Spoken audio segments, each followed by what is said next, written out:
Assalamualaikum warahmatullahi wabarakatuh. Selamat sore ya buat teman-teman semuanya, khususnya yang selalu menantikan video-video terbaru, update terbaru dari channel Solusi. Terima kasih banyak ya buat teman-teman semuanya yang selalu berpartisipasi dalam perkembangan channel ini. Anda yang selalu setiap hari hadir di channel ini sebatas untuk mendukung, mencari solusi atau mengedukasi diri sendiri supaya tidak terlalu takut yang berlebihan ya, karena sampai detik ini maraknya pinjaman online terus menekan demi penekanan yang mereka lakukan untuk orang-orang yang terjebak di dalam aplikasi itu ya.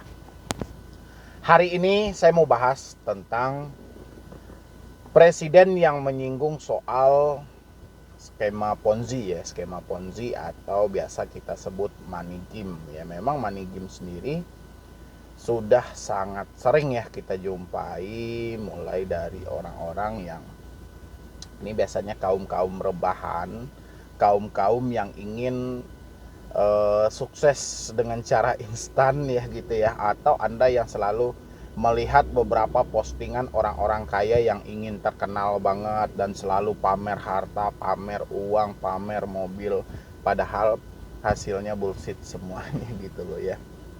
Jadi sehingga teman-teman pun tak jarang ya juga akan mengikuti hal-hal seperti itu supaya disebut dengan sultan gitu ya. Sultan apa sih juga nggak tahu, saya nggak ngerti hal-hal seperti itu sebenarnya ya.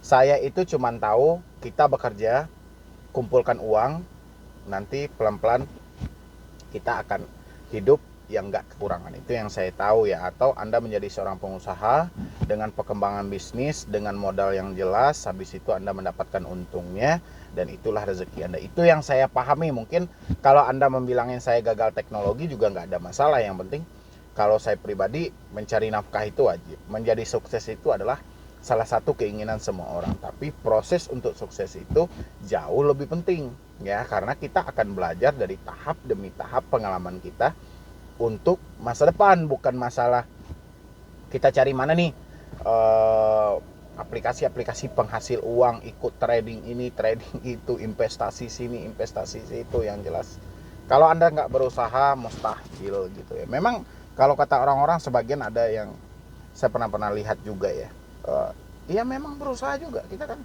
mengasah pikirannya segala macam. Tapi orang yang terobsesi kaya dengan pola cepat itu belum ada ya. Yang ada itu ya segi iklan lah, iklan mereka ingin mempromosikan produk mereka. Saya telah bergabung di dalam aplikasi ini selama 1 bulan 2 bulan, hidup saya jauh berubah, saya punya rumah, saya punya mobil. Nggak ada, itu iklan semua ya. Hari ini yang kita bahas adalah Bapak Jokowi singgung tentang skema Ponzi. Dan saya tadinya itu berpikir skema Ponzi dan pinjol ini saling berdekatan loh. Biasanya dana-dana dari hasil money game itu ada juga yang dicuci ke dalam pinjaman online. Dan saya berharapnya ke depannya Bapak Jokowi, di samping dia memberikan edukasi terhadap bahayanya skema Ponzi ini atau money game ini, juga harus menjelaskan dong dampak juga bahayanya tentang pinjaman online. Ini hampir berdekatan semuanya, karena sama-sama menggunakan aplikasi ya, dan sama-sama entan.co.id, Anda boleh lihat di sebelah itu ya. Singgung skema Ponzi dan investasi bodong, ini pesan Jokowi kepada OJK ya. Saya kirain tadi singgungnya skema Ponzi, investasi bodong, pinjaman online yang berkedok legal yang berkedok terverifikasi juga sama sebenarnya ya. Tapi kita bacain dulu.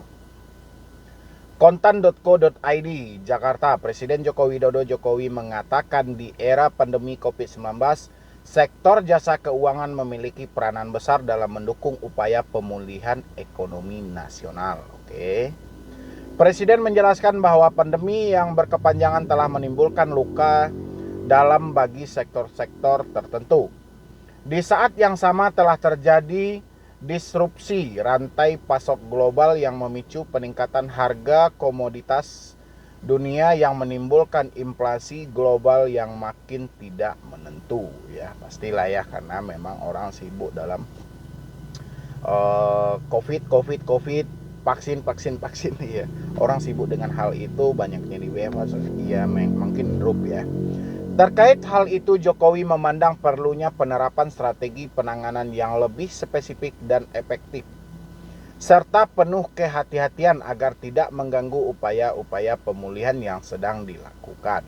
Oke. Melansir laman kominfo.go.id, dalam pernyataan Jokowi menegaskan kebijakan instrumen pengawasan yang dikeluarkan Otoritas Jasa Keuangan atau OJK harus mampu mencegah meluasnya dampak pandemi COVID-19 khususnya terhadap perekonomian dan sektor keuangan. Oke, itu salah satunya ya. Dalam kesempatan tersebut, Presiden pun meminta agar sektor jasa keuangan tidak hanya memikirkan keuntungan semata. Ya, sejauh ini memang keuntungan semata sih. Mereka ngeluarin izin pinjol, habis itu giliran ada orang yang melapor, malah disuruh negosiasi, malah dikasih solusi yang nggak jelas. Itu memang sudah jelas Presiden sendiri jangan memikirkan keuntungan semata, tapi juga pikirkan keselamatan masyarakat itu sebenarnya ya. Dia bilang tanpa menggerakkan sektor real, hal tersebut akan berpotensi memunculkan ragam model penipuan yang sangat merugikan masyarakat seperti skema Ponzi, investasi bodong, penipuan investasi dan sejenisnya. Dan sejenisnya ini apakah juga termasuk dalam pinjaman online? Ya. Ini kan sudah dijelaskan ini. Ya, penipuan yang sangat merugikan masyarakat seperti skema Ponzi, investasi bodong, penipuan investasi, dan sejenisnya. Sejenisnya juga pinjol juga masuk dong, karena juga sering melakukan penipuan terhadap masyarakat yang merugikan masyarakat. Di mana banyak masyarakat ini yang jujur dalam pembayaran malah dibodoh-bodohin.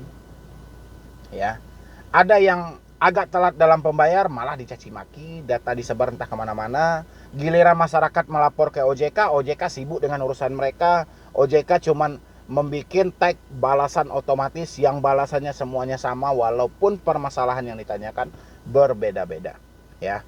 Tentang skema Ponzi ya atau investasi bodong, penipuan investasi. Ini berapa banyak ini terjadi di Indonesia. Tengok itu berapa banyak iklan yang ada di YouTube. Inilah mau trading investasi, mau ini investasi, cari ini investasi. Investasinya nggak ada yang bermutu, yang bermutunya malah membodoh-bodohi masyarakat yang awam banget akan hal itu. Di era seperti ini, siapa orang yang tidak pengen mendapatkan profit yang besar?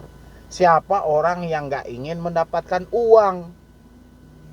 Ya, dan banyak juga dari investasi-investasi ini memakai logo-logo OJK yang selalu dibiarkan. Ya. Kenapa hal ini dibiarkan? Karena OJK tidak pernah membuka ruang pengaduan. Kalau OJK membuka ruang pengaduan di antara 270 juta manusia yang ada di Indonesia ini, otomatis mereka telah melaporkan bahwa ini benaran OJK yang mengeluarkan izin atau gimana. Apalagi soal skema Ponzi, investasi bodong, penipuan investasi, ini banyak banget loh. Apalagi yang mengatasnamakan dari OJK. Ya. Kalau Bapak Presiden menyinggung tentang hal itu, Bapak Presiden beranggapan kenapa OJK tidak tahu dalam hal ini? Karena memang OJK tidak melihat ruang pengaduan mereka. Mereka hanya membuat ruang pengaduan yang itu sebagai formalitas, ya. Bukan itu difokuskan, tidak, itu sebatas formalitas bahwa OJK juga ikut perang aktif dalam itu seakan-akan. Padahal faktanya nggak ada. Ya. Persoalan seperti itu juga menjadi tugas kita bersama. Dengan OJK sebagai motornya, di masa sulit pengawasan tidak boleh kendur. Karena pengawasan yang lemah akan membuka celah, membuka peluang bagi munculnya berbagai modus kejahatan keuangan yang ujung-ujungnya akan merugikan masyarakat. Hal seperti ini tidak boleh lagi terjadi tandasnya. Ya, oke. Itu sudah jelas ya. Hal itu tidak boleh lagi terjadi. Tapi bagaimana Pak? Saya ajalah yang mewakili. Ya. OJK selama ini memang dia sibuk akan keuntungan mereka semata. Ya. Mereka sibuk aja gitu loh. Soal pinjol aja lah. Kalau skema Ponzi oke, mungkin beberapa di tahun-tahun 2021 itu kan memang marak banget. Tapi pinjol dari 2018, 19, 20 21, 22 sekarang gitu loh. Nggak ada kejelasan dari OJK bagaimana harusnya. OJK hanya sebatas menghimbau masyarakat untuk terjun ke dunia itu, sementara OJK tidak mempunyai solusi lagi untuk masyarakat keluar dari jeratan itu. Ya. Berarti OJK hanya tahu pintu masuk, tapi OJK tidak menunjukkan lagi pintu keluar yang dari mana. OJK hanya sebatas mengimbau. Ada 103 pinjol yang saat ini terdaftar di Otoritas Jasa Keuangan. Dan dari 103 pinjol ini belum terjamin sama sekali kesehatannya. Ya, baik dari pola mereka, baik dari mekanisme mereka, baik dari penerapan bunga ataupun dari segi penagihan debt collector. Ini sering dikeluhkan oleh masyarakat. Tapi apa yang didapat oleh masyarakat ketika dia melapor kepada Otoritas Jasa Keuangan? Malah diminta mereka untuk menyelesaikan secara internal. Yang jadi pertanyaan saya, apakah OJK tidak berwenang dalam penyelesaian hutang piutang pinjol? Ya, OJK itu berdalih bahwa dia telah membuat yang namanya Asosiasi Fintech Pendanaan Indonesia. AFPI dinaungi oleh OJK. Ya, mungkin yang paling hebat mengambil suatu keputusan adalah OJK karena AFPI dibentuk oleh OJK. Dan ketika orang mendebat hal itu, OJK malah lempar semua kesalahan pinjol terhadap AFPI. Ya, dan ini juga perlu diamati benar-benar Pak. Kalau bisa dari orang-orang presiden tolong diawasi lebih dekat lagi soal OJK ini dan soal keterhubungan mereka dengan skema Ponzi, dengan investasi bodong, dengan investasi penipuan, dengan pinjol-pinjol yang telah mereka keluarkan izinnya. Tolong diselidiki, ada apa sebenarnya? Saya curiga ini, ada apa ini sebenarnya OJK?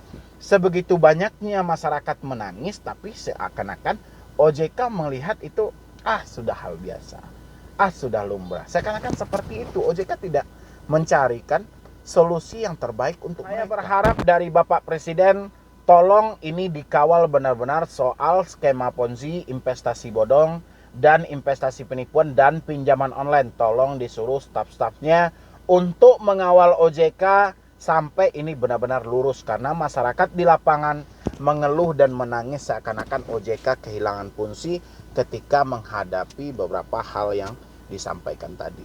Ya, mungkin dari saya cuma itu aja teman-teman semuanya. Yang mau memberikan komentar atau masukan boleh di kolom komentar juga. Silahkan bagaimana seharusnya pendapat Anda biar semua ini ada kejelasan untuk kedepannya ya. Dan yang mau bergabung juga di dalam grup WA saya, Anda boleh klik di tombol bergabung di bawah video ini. Habis itu Anda akan diarahkan ke grup komunitas langganan. Di situ linknya telah